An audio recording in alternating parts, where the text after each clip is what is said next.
Hello, guys, and welcome to HGI Talk. My name is Taslim Dean, and today, although my camera is not working, bit of camera difficulties, we will be starting with today the climate change and the Gambia. There was a really interesting video that I saw online, and it was here's what the Earth would look like if all the ice melted, and I decided to just talk about this in a greater aspect. Because if the ice all melted tomorrow, then Gambia itself will be affected as well. And, not only Gambia, but the whole world. So the world is bigger than Gambia. So, let's get to it.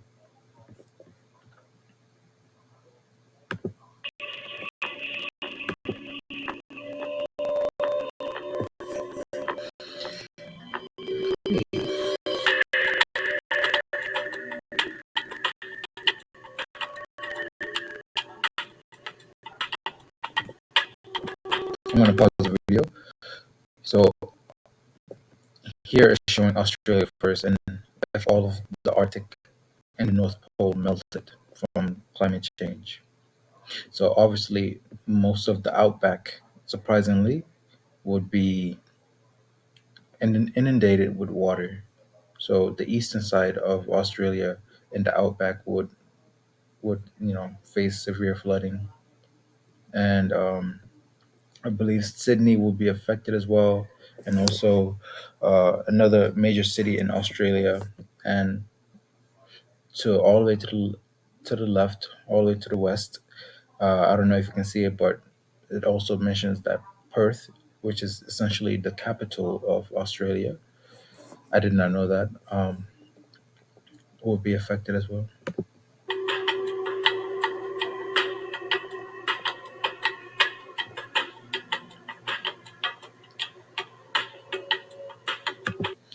All right, so I'm gonna pause this video again. Um, so this is the map of Europe, and obviously Europe will be affected very much so. I mean, all of the major cities in Europe will be affected, like St. Petersburg, Stockholm, Copenhagen, London, Brussels, um, Venice, Odessa. One small fact: Brussels is the capital of the European Union. So in the case that the ice melted tomorrow, then bye bye Belgium. And Istanbul is also affected from if all the ice melted tomorrow. Barcelona, Lisbon,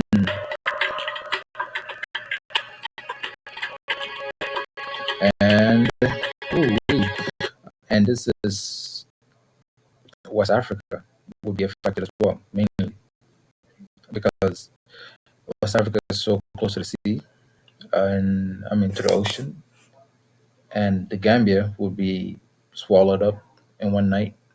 Senegal will be swallowed up in one night. Guinea-Bissau will be swallowed up, and parts of the Western Sahara will be swallowed up.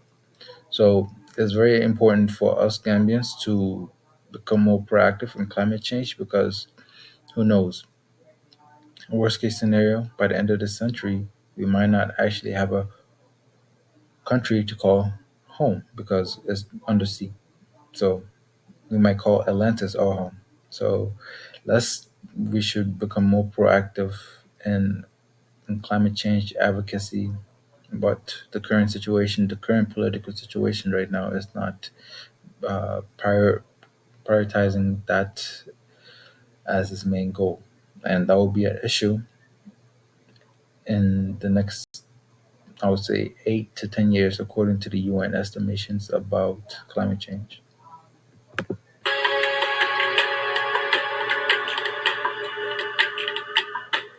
North Africa is affected too.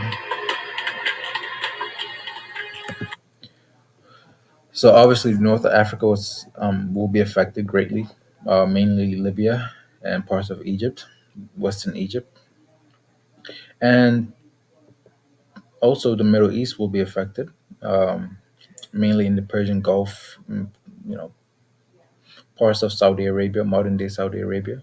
I personally like to call it Arabia, not Saudi. So Arabia will be slightly affected, but one small fact. This I'm kind of digressing a bit.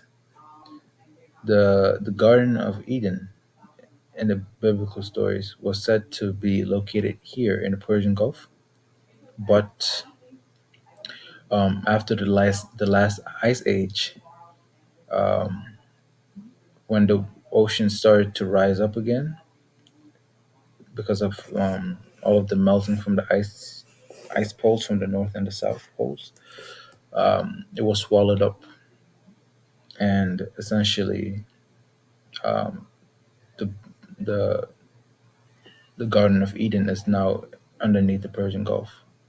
So I, it was some interesting research done about it, and who knows? Who knows? That's all I can say.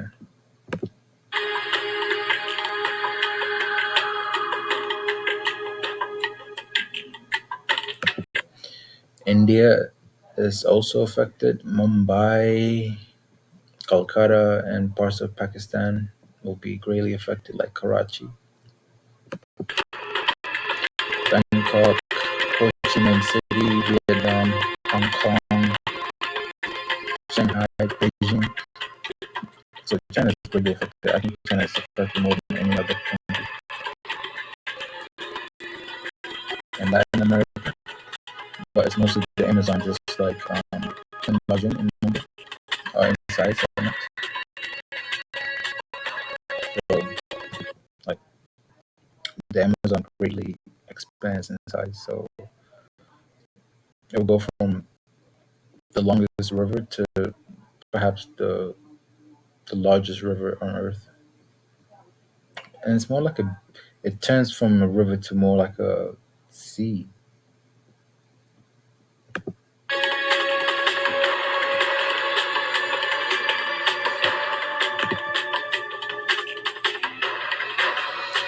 In Central America, Mexico is not greatly affected, as I thought. San Diego, San Francisco, Portland, Seattle, all of the coastal cities of the U.S. will be affected. All of Florida will be gone. Miami, New Orleans, Charleston, Houston. Wow, that's crazy. So obviously, the if all of the ice melted tomorrow, the Mississippi River will also enlarge in size because all of the water from the Gulf of Mexico will go inland and essentially make its way up the Mississippi River, stopping at St. Louis, or I would say Tennessee, Memphis, Tennessee. Washington D.C. is also affected, so America is greatly affected by this catastrophe. Boston.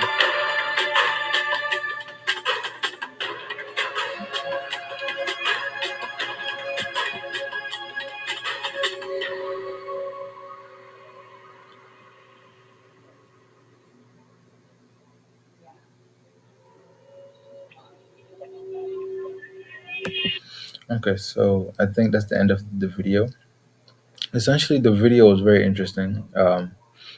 There's a lot that we can learn from this video if the ice melted all tomorrow, because if God really wanted it to happen, it will happen. So it's very interesting. Um, this is the worst case scenario, and I can only imagine the number of death would happen if this catastrophe happened. But let's pray that we never see a day like this, because that would be tragic. That's all I can say. And I will conclude with this video by saying only a fool would test the depths of a river by testing both feet. Now, what does that mean? It essentially means that you don't wait until the last minute to test how deep the water is, because if you do, then you will drown, and you will not have a um, life vest. So it's better to test out with 1 feet first, or essentially start now. Let's not be reactive. Let's not be um, reactionary. Let's try to be proactive in this, because we owe it to future generations to give them a place to, not just for us. Because if we have that mindset, then we're being selfish, and future generations will hate us for our inaction. No, I'm not. I'm not an advocate for switching to renewable energy all today, because I know that's unrealistic. But if we can do it gradually and sustainably, in that all of the jobs that will be lost from, you know, from workers that work in the coal mines or in the oil industry can transit to clean energy gradually, not overnight, like what some politicians are trying to do right now in the world, then I think it will be beneficial, because the earth is actually crying out for our help right now. It's actually crying out. I am in Texas currently, and before that I was in Denver. But you know, Denver is a very snowy place, and it's in the western part of the United States. But for the first time, it actually broke its record for not snowing until um, late December. That's the latest that it snowed. So the Earth is actually trying to tell us something, but we're not listening because we got so much things going on. But sometimes you need to stop, look to your right, look to your left, and look to your front, and realize that the Earth is changing right in front of our eyes. But humanity does not care at the moment, as it should, but it will soon. All right. Thank you guys for listening to the first segment of climate change in the Gambia. Um, I was really trying to make this episode more interesting, so I hope that this episode gave you guys a bit of insight on, climate change and its importance. I wasn't trying to bore you guys with, you know informative talks. So yeah.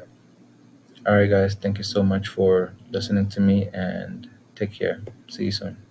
And also make sure to subscribe and also to follow the HGI Instagram page. All right. Thank you. Bye bye.